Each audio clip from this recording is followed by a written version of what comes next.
না খাও। হ্যালো, আসসালামু আলাইকুম। সবাই কেমন আছেন? দেখেন আজকে আমরা টিফিন নাস্তা নিয়ে এসেছি, ভাজি আর পরোটা। আমার অনেক পছন্দ এটা। জোরে করে বলো। এটা আমার অনেক পছন্দের একটা পরোটা, আমি অনেক বেশি পছন্দ করি।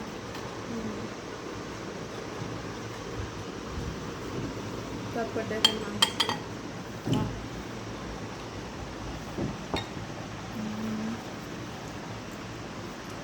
কাঁঠালটা বেশি ভালো না, কিন্তু তারপরও কালারটা সুন্দর।